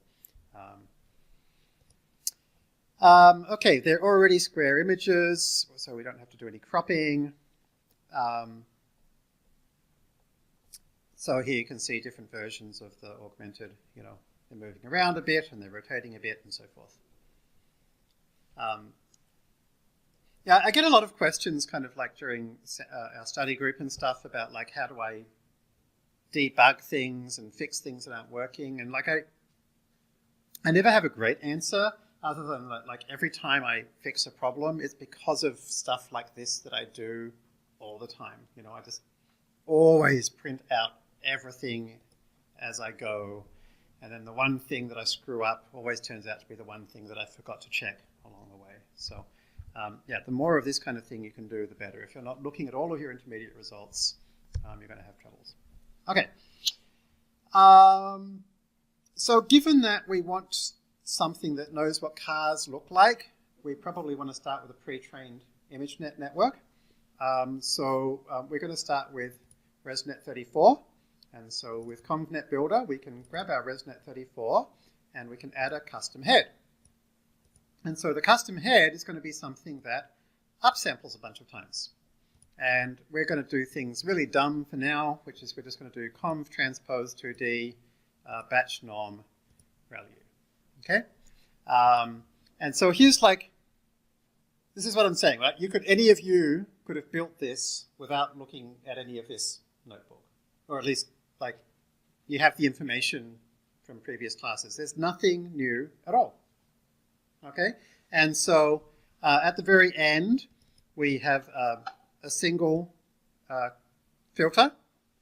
Okay? And now that's going to give us something which is batch size by 1 by 128 by 128. But we want something which is batch size by 128 by 128. So we have to remove that unit axis. So I've got a lambda layer here. lambda layers are incredibly helpful, right? Because without the lambda layer here, which is simply removing that unit access by just indexing into it at 0, without the lambda layer, I would have to have created a custom class with a custom forward method and so forth. But by creating a lambda layer that does like the one custom bit, I can now just chuck it in a sequential, and so that just makes life easier. So the Pytorch people are kind of snooty about this approach. Lambda layer is actually something that's part of the fast.ai library, not part of the Pytorch library. And like literally people on the Pytorch discussion board are like, yes, we could give people this. Yes, it is only a single line of code, but then it would like encourage them to use sequential too often. So there you go. Okay, so this is our custom head, right? So we're going to have a ResNet 34 that goes down sample, and then a really simple custom head that very quickly up samples, and that hopefully will do something. And we're going to use accuracy with a threshold of 0.5 to print out metrics. And so after a few epochs, we've got 96% accurate. Okay, so is that good? Is 96% accurate good? And hopefully the answer to that question is, it depends. What's it for? Right? And the answer is Carvana wanted this because they wanted to be able to take their car images and cut them out and paste them on, exotic Monte Carlo backgrounds or whatever. That's Monte Carlo, the place, not the simulation. So to do that, you need a really good mask, right? You don't want to like leave the rear view mirrors behind, or like, kind of have one wheel missing, or include a little bit of background or something. That would look stupid. So you would need something very good. So only having 96% of the pixels correct doesn't sound great, right? But we won't really know until we look at it. So let's look at it. So there's the correct version that we want to cut out. That's the 96% accurate version. Okay, so like when you look at it, you realize, oh yeah, getting 96% of the pixels accurate is actually easy because like all the outside bit's not car and all the inside bit is car, and really the only interesting bit is the edge. Okay, so we need to do better. So let's unfreeze, because all we've done so far is train the custom head. Okay, and let's do more. And so after a bit more, we've got 99.1%. Okay, so is that good? I don't know. Let's take a look. And so actually, no, it's totally missed the rear view vision mirror here and missed a lot of it here. And it's clearly got an edge wrong here. And these things are totally going to matter when we try to cut it out. So it's still not good enough. So let's try upscaling. And the nice thing is that when we upscale to 512 by 512, make sure you decrease the batch size because you'll run out of memory. Here's the true ones. It's quite a lot more, this is all identical. It's quite a lot more information there for it to go on. So our accuracy increases to 99.4%, and things keep getting better, but we've still got quite a few little black blocky bits. So let's go to 124 by 124, down to batch size of 4. So this is pretty high res now. And train a bit more, 99.6, 99.8. And so now, if we look at the masks, they're actually looking not bad. Okay, that's looking pretty good, right? So can we do better? And the answer is yes, we can. So we're moving from the Carvana notebook to the Carvana Unet notebook now. And the Unet network is quite magnificent, right? You see, with that previous approach, our pre-trained ImageNet network was being squished down all the way down to 7 by 7, and then expanded out all the way back up to, well, it's 224, it would go to 7 by 7. We're at 1024, it's going quite a bit bigger. And then expanded out again all this way, which means it has to somehow store all the information about the much bigger version in the small version, right? And actually, most of the information about the bigger version was really in the original picture anyway, right? So it doesn't seem like a great approach, this squishing and unsquishing. So the Unet idea comes from this fantastic paper where, like, it was literally invented in this very domain-specific area of biomedical image segmentation. But in fact, basically every Kaggle winner in anything even vaguely related to segmentation has ended up using Unet. It's one of these things that like everybody in Kaggle knows is the best practice, but in more of academic circles, like even now, this has been around for a couple of years at least, a lot of people still don't realize. But it's like this is by far the best approach. And here's the basic idea. Here's the downward path, right, where we basically start at 572 by 532 in this case, and then kind of halve the grid size, halve the grid size, halve the grid size, halve the grid size, right? And then here's the upward path where we double the grid size, double, double, double, double, right? But the thing that we also do is we take, at every point where we've halved the grid size, we actually copy those activations over to the upward path and concatenate them together. And so you can see here these red blobs are max pooling operations. The green blobs are upward sampling. And then these gray bits here are copying, right? And so we copy and concat. So basically, in other words, the input image after a couple of convs is copied over to the output, concatenated together. And so now we get to use all of the information that's gone through all the down and all the up, plus also a slightly modified version of the input pixels, right? And a slightly modified version of one thing down from the input pixels because they came out through here, right? So we have like all of the richness of going all the way down and up, but also like a slightly less coarse version and a slightly less coarse version, and then this really kind of simple version, and they can all be combined together, right? And so that's Unet. Such a cool idea. So here we are in the Carvana Unet notebook. All this is the same code as before. And at the start, I've got a simple upsample version just to kind of show you again the non-Unet version.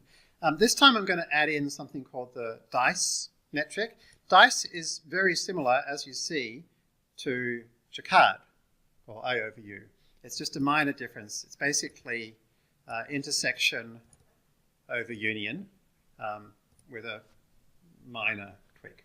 And the reason we're going to use dice is that's the metric that the Kaggle competition used. And it's kind of, it's a little bit harder to get a high dice score than a high accuracy because it's really looking at like what the overlap of the correct pixels are with your pixels. But it's pretty similar. So in the Kaggle competition, people that were doing okay were getting about 99.6 dice, and the winners were about 99.7 dice. Right? So here's our standard upsample. This is all as before. And so now we can check our dice metric. And so you can see on dice metric, we're getting like 968 at 128 by 128. And so that's not great. Okay, so that's the real. So let's try Unet. And I'm calling it Unet-ish because as per usual, I'm creating my own somewhat hacky version, right? Kind of trying to keep things as similar to what you're used to as possible and doing things that I think make sense. And so there should be plenty of opportunity for you to at least make this more authentically Unet by looking at the exact kind of grid sizes and like see how here the size is going down a little bit. So they're obviously not adding any padding. And then they're doing, here they've got some cropping going on. There's a few differences, right? But one of the things is because I want to take advantage of transfer learning, that means I can't quite use Unet. So here's another big opportunity is what if you create the Unet down path and then add a classifier on the end and then train that on ImageNet. And you've now got an ImageNet trained classifier which is specifically designed to be a good backbone for Unet, right? And then you should be able to now come back and get pretty close to winning this old competition. Right? It's actually not that old. It's fairly recent competition because, that pre-trained network didn't exist before. But if you think about like what YOLO v3 did It's basically that, right? They created darknet, they pre-trained it on ImageNet, and then they used it as the basis for their bounding boxes. So again, this kind of idea of pre-training things which are designed not just for classification, but designed for other things is just something that nobody's done yet, right? And as we've but as we've shown, you can train ImageNet for $25 in 3 hours now. So, and if people in the community are interested in doing this, hopefully I'll have credits I can help you with as well. So if you do, the work to get it set up and give me a script, I can probably run it for you. So for now, though, we don't have that. So we're going to use ResNet. So we're basically going to start with this, with get base. And so base is our base network. And that was defined back up in this first section, right? So get base is going to be something that calls whatever this is, and this is ResNet 34. So we're going to grab our ResNet 34, and cut model is the first thing that our convnet builder does. It basically removes everything from the adaptive pooling onwards, and so that gives us back the backbone of ResNet 34. Okay, so get base is going to give us back our ResNet 34 backbone. Okay, and then we're going to take that ResNet 34 backbone and turn it into I'm calling it a Unet 34. Right? So what that's going to do is it's going to save that ResNet that we passed in, and then we're going to use a forward hook, just like before, to save the results at the 2nd, 4th, 5th, and 6th blocks, which, as before, is basically before each stride 2 convolution. Then we're going to create a bunch of these things we're calling Unet blocks. And the Unet block basically says, so these Unet blocks are these things. These are Unet blocks. So the Unet block tells us, well, we have to tell it how many things are coming from the kind of previous layer that we're upsampling, how many are coming across, and then how many do we want to come out, right? And so the amount coming across is entirely defined by whatever the base network was, right? It's like whatever the downward path was, we need that many layers. And so this is a little bit awkward. And actually, one of our master students here, Kerem, has actually created something called a dynamic Unet that you'll find in fastai.unet.dynamic-unet. And it actually calculates this all for you and automatically creates the whole Unet from your base model. It's got some minor quirks still that I want to fix. By the time the video's out, it'll definitely be working, and I will at least have a notebook showing how to use it and possibly an additional video. But for now, you'll just have to go through and do it yourself. You can easily see it just by, once you've got a ResNet, you can just go, just type in its name and it'll print out all the layers, and you can see how big, how many activations there are in each block. Or you could even have it printed out for you for each block automatically. Anyway, I just did this manually. And so the Unet block works like this. So you said, okay, I've got this many coming up from the previous layer. I've got this many coming across this X. I'm using across from the downward path. This is the amount I want coming out. Now, what I do is I then say, okay, we're going to create a certain amount of convolutions from the upward path and a certain amount from the cross path. And so I'm going to be concatenating them together. So let's divide the number we want out by 2, right? And so we're going to have our cross convolution take our cross path and create number out divided by 2. And then the upward path is going to be a conv transpose 2D, right? Because we want to increase upsample.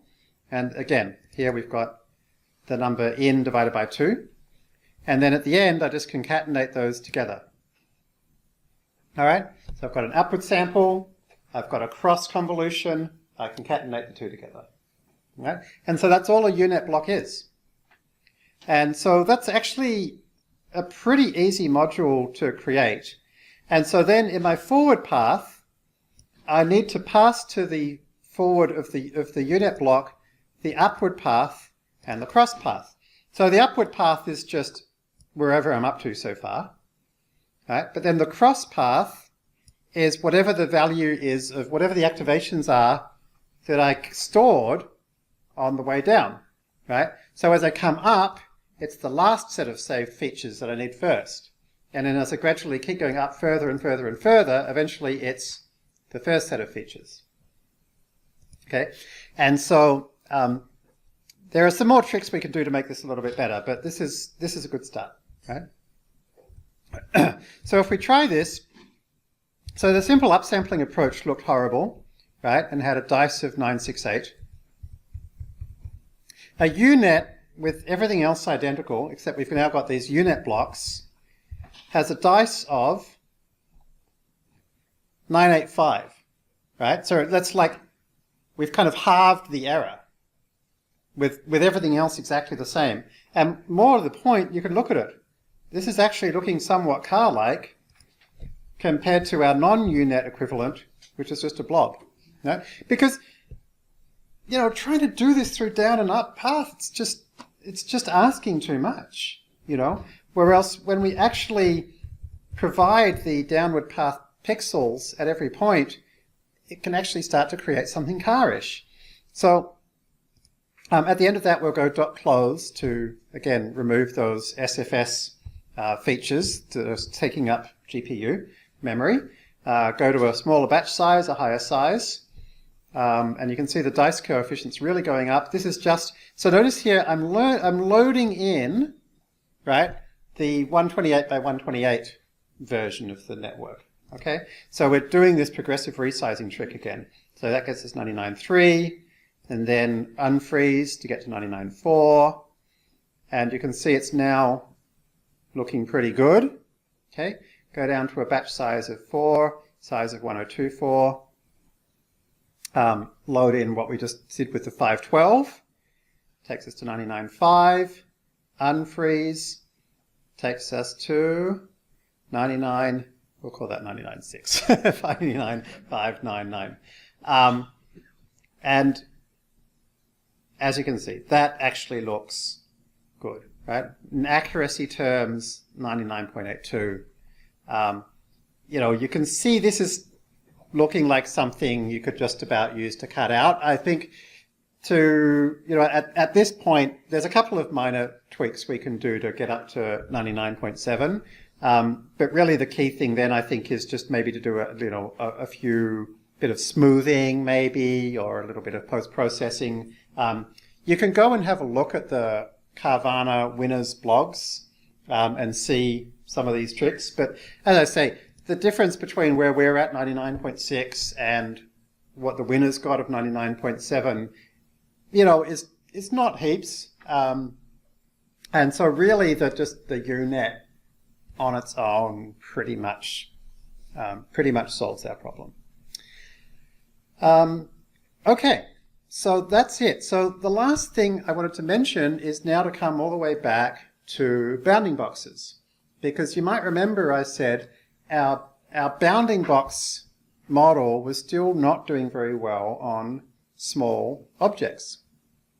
So hopefully you might be able to guess where I'm going to go with this, which is that for the bounding box model, remember how we had at different grid cells, we spat out outputs of our model.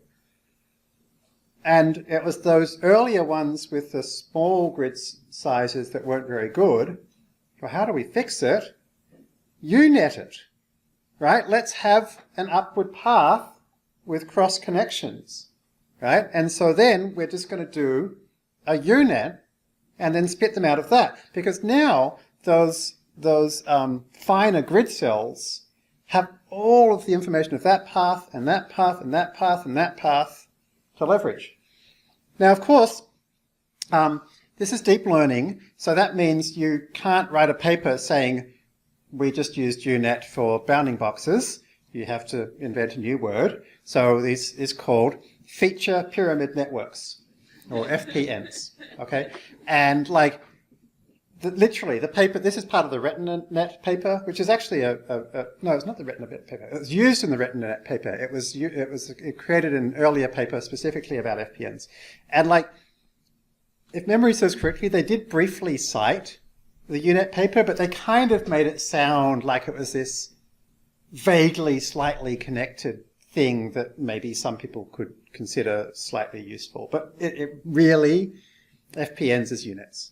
Okay, I don't have an implementation of it to show you, but it'll be a fun thing maybe for some of us to try. And some of us have already, I haven't yet, but I know some of the students have been trying to get it working well on the forums. So yeah, interesting thing to try. So I think a couple of things to look at after this class, as well as the other things I mentioned, would be playing around with FPNs, and also maybe trying Kerem's dynamic Unet. They would both be interesting things to look at. All right, so so you guys have all been through 14 lessons of me talking at you now, so I'm sorry about that. Thanks for putting up with me. I think it's you're going to find it hard to find people who actually know as much about training neural networks in practice as you do. It'll be really easy for you to overestimate how capable all these other people are and underestimate how capable you are. So like the main thing I'd say is like, please practice.